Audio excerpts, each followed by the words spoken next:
નમસ્કાર મિત્રો, સ્વાગત છે તમારા બધાનું વિદ્યા સેતુ હસ્તી યુટ્યુબ ચેનલમાં।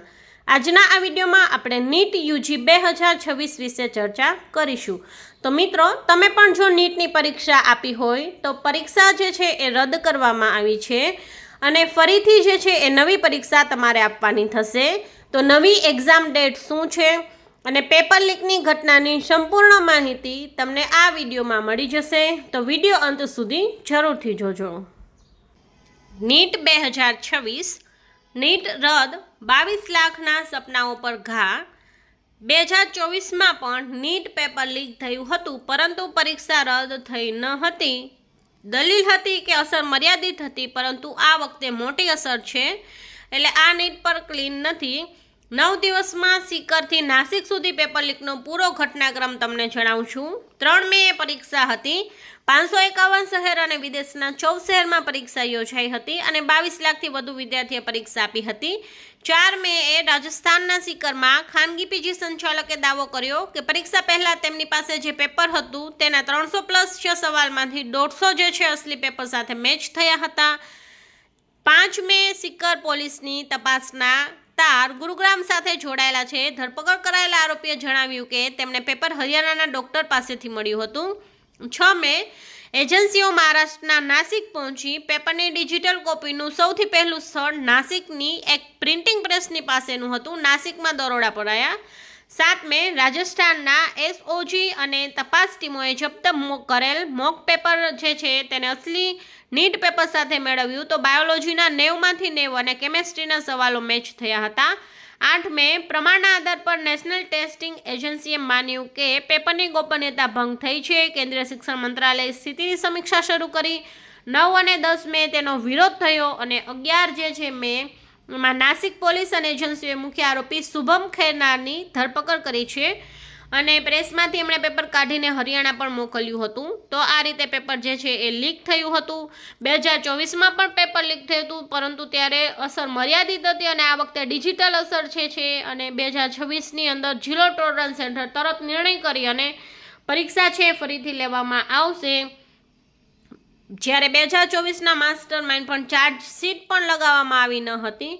આરોપીઓને જે એ સારી એવી સજા કરવામાં આવશે। બીજા દેશોમાં જો આ રીતે થાય તો તેને જેલ કરવામાં આવે છે અને પરીક્ષા જે છે તેમાં 23 લાખ વિદ્યાર્થીની પરીક્ષા લીધી હતી, તો 400થી 500 કરોડનો ખર્ચ પણ થયો છે, તો એ પણ નુકસાન થશે અને ગુજરાતના 80,000 વિદ્યાર્થીઓને માનસિક અને ઘણી બધી અસર પણ થશે એ અલગથી। અમે જવાબદારી લઈએ છીએ ફરી પરીક્ષા કરાવવાની। 7 થી 10 દિવસમાં પરીક્ષા શરૂ થઈ જશે। તો જે કોઈ પણ વિદ્યાર્થીએ નીટની એક્ઝામ આપી હોય તેમની ફરીથી પરીક્ષા લેવાની તૈયારી શરૂ થઈ ગઈ છે અને એનટીડી જે છે એના ડાયરેક્ટર જનરલ અભિષેક સિંહે કહ્યું છે કે કંઈ પણ જે થયું છે એની જવાબદારી એ પોતે લે છે અને નવી જે છે એ પરીક્ષા છે એ લેવામાં આવશે। નીટ યુજી રદ થતાં રાજ્યના 75,000 વિદ્યાર્થીની હાલત કફોડી। હાઈ સ્કોરર વિદ્યાર્થીઓમાં પરફોર્મન્સની ચિંતા। અમદાવાદમાં ભાડે રહીને તૈયારી કરનારા પરિવારો વતને પહોંચ્યા, ત્યાં જ રી એક્ઝામની મુશ્કેલી। હજી તો બધા લોકો ઘરે નથી પહોંચ્યા, ત્યાં એક્ઝામ ફરી લેવામાં આવવાની જાહેરાત થઈ ગઈ છે। 600+ સ્કોર કરનારા તેજસ્વી વિદ્યાર્થીઓ ફફડ્યા, શું બીજી વખત પણ આટલું સારું પેપર થશે? વેકેશનના પ્લાન પડતા મૂકી વિદ્યાર્થીઓ ફરી પુસ્તકોના શરણે, માનસિક લઈ જાળવવો મોટો પડકાર। ફરી પરીક્ષામાં શ્રેષ્ઠ પ્રદર્શન કરવાની વિદ્યાર્થીઓને ચિંતા। ટિકિટ કેન્સલેશનમાં વાલીઓને લાખોનો આર્થિક ફટકો।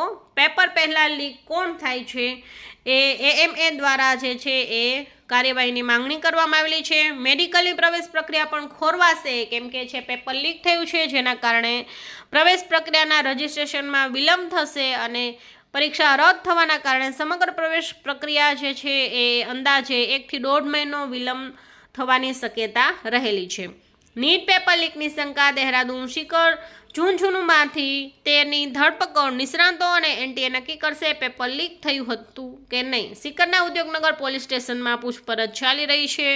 2 વર્ષની મહેનત, 1.25 લાખ ખર્ચ, છતાં 80,000 વિદ્યાર્થીઓના સપના પર બ્રેક। 40 મેડિકલ કોલેજની 7,000 બેઠક, 85% સ્ટેટ કોટામાં। તો નીટની પરીક્ષા જે છે 2024માં રદ ન કરાય તો અત્યારે કેમ કેમ કે અત્યારે છે એ રાજસ્થાનના જયપુર ખાતે નીટ છે એની પેપર લીક થયું છે અને ખૂબ ઘણા બધા વિદ્યાર્થીઓ સુધી પહોંચી ગયું હતું, એટલા માટે આ વખતે રદ કરવામાં આવી રહ્યું છે. ગુજરાતમાં 500 કરોડની નીટ કોચિંગ ક્લાસની ઇન્ડસ્ટ્રીઝ છે. ગત વર્ષે ગુજરાતમાં 50 લાખનું કૌભાંડ પકડાયું હતું. ગુજરાતમાં એન્જિનિયરિંગ કરતાં મેડિકલના વિદ્યાર્થી 45% છે એ વધુ છે. વિદ્યાર્થીઓ 10 દિવસથી ભણ્યા નથી, તો હવે જે છે એ શું થશે? પેપર ફૂટી ગયું તો વિદ્યાર્થીઓનો શો વાક છે. રીનીટનો વિરોધ કરવામાં આવે છે. સુપ્રીમમાં જવાની તૈયારી પણ છે એ ચાલુ રહી છે.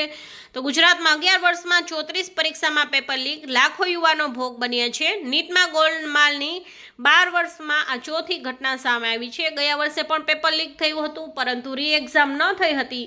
આ વખતે રી એક્ઝામ થવાની 100% જે છે એ એવું લાગી રહ્યું છે કે ફરીથી એક્ઝામ લેવામાં આવશે, કેમ કે આ વખતે ઘણા મોટા પ્રમાણમાં જે છે એ ગેરનીતિ થઈ છે.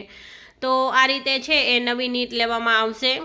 વિદ્યાર્થીઓ જે છે તેના માટે ખૂબ દુઃખદ સમાચાર કહેવાય છે. કોઈ પણ વિદ્યાર્થીએ મહેનત કરી છે, એમને માનસિક રીતે ખૂબ ત્રાસ આપતી વસ્તુ કહેવાય, કેમ કે ઘણી મહેનત કરી અને માર્ક્સ આવ્યા હતા. ફરી પાછું તેઓ વેકેશનમાં મૂડમાં આવી ગયા અને ફરી પાછું એમને તૈયારી કરવી પડશે. અને એક રીતે છે એ સરકારે વિદ્યાર્થીના હિતમાં જે છે એ કાર્ય કરી રહી છે, કેમ કે એક વખત છે એ આ પેપર લીક થઈ ગયું એટલે ઘણા વિદ્યાર્થીઓ સુધી આ પેપર પહોંચી ગયું હોય તો વિદ્યાર્થીમાં જે છે એ એકબીજા સાથે ઘણા બધા વિદ્યાર્થીઓ સુધી પેપર પહોંચવાના કારણે છે વિદ્યાર્થીઓ સાથે અન્યાય ન થાય એ માટે સરકારે રી એક્ઝામ જે છે તેનો નિર્ણય લીધો છે. તો વિદ્યાર્થીએ છે પોતાના હિતને ધ્યાનમાં રાખી અને તૈયારી ફરીથી શરૂ કરી દેવી. એક્ઝામ ફરીથી લેવામાં આવશે. કંઈ પણ પ્રશ્ન હોય તો કમેન્ટ બોક્સમાં અવશ્ય રજૂ કરજો. અને જો વિડીયો સારો લાગે તો લાઇક, શેર અને ચેનલ પર નવા હોય અને આવી જ માહિતી મેળવવા માંગતા હોય તો ચેનલને સબસ્ક્રાઈબ કરજો. Thank you.